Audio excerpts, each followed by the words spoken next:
Steve, can you stop playing Call of Duty for just 2 minutes so we can get back to work? I mean, honestly, like, I just can't believe you sometimes, mate. Do you know what I mean? I can see you're still there. You're camped out there, aren't you? You're camped out in your little carny hole. You got your sniper in one hand, your bag of Doritos in the other hand. You're just sitting there waiting around, thinking, I'm gonna upgrade.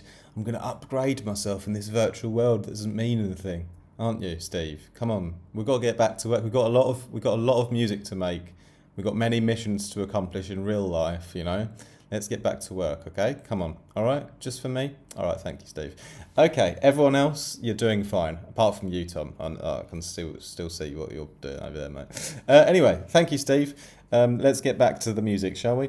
Today, I'm going to show you guys how to make.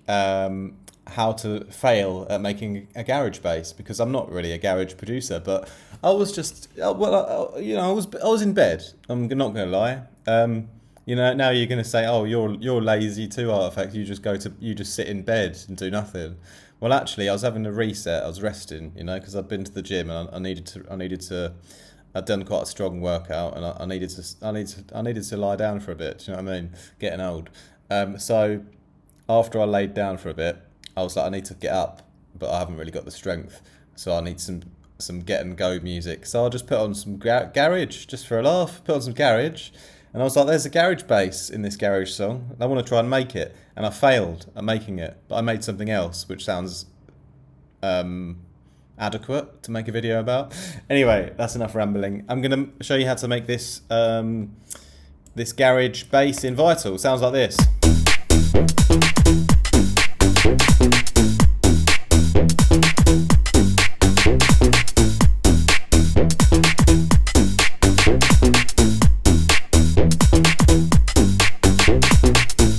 I got a drum loop going on, which I aptly named Garage. And the Vital bass is called the Garage and Flex. And yeah, you can hear it's got a lovely little bit of delay on it. It's actually, I tried to make a more, I don't know, there's this really classic garage sound I was going for, and I just tried to do it by ear, and I failed, and I ended up with this. But I really like this one still, though, so we're going to break it down because I think it's still a nice one. So we've got 2 pulse width oscillators and a sine wave. That's how what the sound is made from. So 2 pulse widths, both at -12. One detuned one way a bit, one detuned the other way a bit. And I'm FMing one of them into the other with the FM here. For my LFO, it's very simple. I've just got one LFO with a saw down, like a curved ramp down, 1/2. And I track that to the pulse width modulation on both oscillators and also on the FM here, right? So the first one up here, the pulse width starts a bit higher and it goes up sort of 88. It starts around at 140 frames and goes up 88 on the LFO, and the second one starts at about 68 or 69 frames and goes up 139, so a bit more aggressively. And yeah, the FM is set to around 36. That's 1 going into 3, and that has a little swing on the LFO, just a little bit, 0.06 or something like that. Okay, and we're going to pimp it all out with a big sub bass underneath. The sub bass, I've turned it down a bit here, roughly to halfway. And that's sitting an octave lower than the pulse width oscillators. Next, we're going to low pass it and get rid of that horrible high end. So a low pass filter starts off quite low, around 33 Hertz, and goes all the way up 56 units on the LFO. No drive on this one, but that's sort of just how I left it, The phase position is different on the sine wave. I brought this one to 0, as it sort of gelled together and fattened up the sound a bit more because the phase was better aligned with the pulse width oscillators when that sine wave was at 0 here. Okay, so that's all very wonderful, and after that we can delve into the effects, right? A little bit of distortion first, just 1 dB. It's quite subtle. Chorus does quite a lot here. 20%. Instantly puts you into that concert venue. Well, it does do a wonderful thing of giving you a lovely stereo kind of feeling, you know. I'm using the compressor here, the Vital compressor. If you haven't watched any of my videos before, I use the Vital compressor as a saturation tool in a sort of multi-band, a sort of parallel distortion kind of way. So I turn up the attack, turn down the release, I leave everything else how it is, and just by doing that, I get this injection of sort of parallel distortion, which I control on the mix, you know? And so I actually automated that mix to come in. So a little bit of extra parallel punch almost for the extra harmonics. Okay, sometimes Vital clicks around because it's quite weird, but just ignore the clicks, alright? I've done an extra low pass filter once more on top of everything. This time at about 111 Hertz, going up around 83 units, and driving it up just a tiny bit. You can hear how the compressor added that tight sort of grittiness to the high end, which is very important, you know. Next I've done a delay because it sounds quite wonderful. Almost like a little kind of old school spring delay or something. I've turned the delays to be very fast, 1/64 dotted and 1/64 triplets, and I've mixed them in around 7%, which is wonderful. Then I've done a reverb, which is very important, 11%. The low cut is up to around 600 Hertz. All the high end is left in. So the little spring delay reverb tails and the reverb combined together create a great tail to the sound, because it needs a tail, you know, just like Sonic. That's a video game, isn't it? Oh, yes.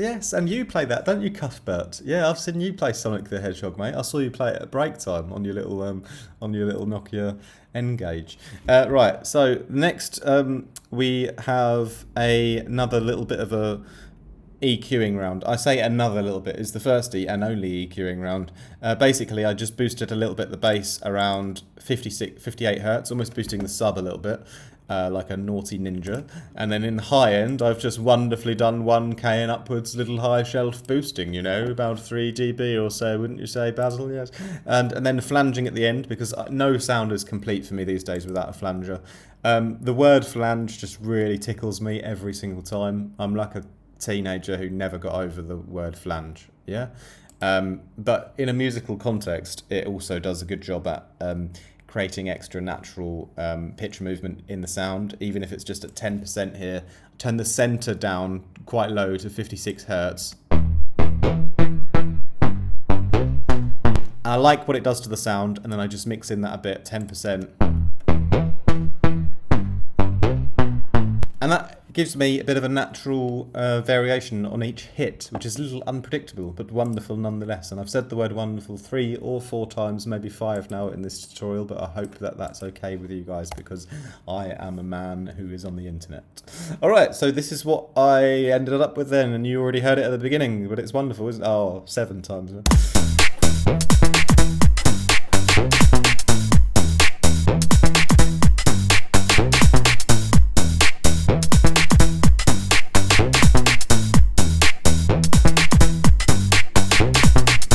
It's Neuro Garage, you know. I tried to go classic garage. I failed because I got a Neurofunk Neuralink chip in my head, and it ended up like that, you know. But I think I like it. Do you like it? Leave a comment down below. I hope you like it as much as I did. That's it from me today. More from me very soon. May I also remind you, if you'd like a wonderful production, that's 8 now, lesson with me, you can book in via the links down below, and it's the surefire way you can level up your sound at speed, because I'm very good at pinpointing what you need to work on the most and helping you to get further along with your goals. Unless you just want to play Xbox and turn this off, then you can do that as well. Secondly, what else was I going to say? Oh yeah, this Vital preset, as I just showed you, is a interesting one. It's quite cool, it's quite funky, but if you want loads of really, really super high quality ones, go over to my website and I've got loads on there. mostly for drum and bass, but there's loads of universal sounds in all of the packs. Pads and some percussion stuff and FX and dirty basses you could use in other genres as well. We also have current presets and phase plant presets available there. Thirdly, if you'd like to support me because you think I'm a legend, then come and join me on Discord, please. It's a great way to keep in contact between videos and have a little lovely group chats. And I highly appreciate all of my patron supporters who are already in there. Much love to you guys. After that is complete, I have to say two more things, which is that I do mixing and mastering. If you ever want your track mastered, send me it via email for a free little preview. It's not an audio preview, but I mean a little. I'll take a listen to your track for free and let you know if I think it's ready to be mastered or not. So you don't have to, waste your money if the track's not good enough yet. And finally, if you want to book me as a DJ, you can also email me, info@artifactmusic.com. All right, that's it from me today. More from me soon. Much love.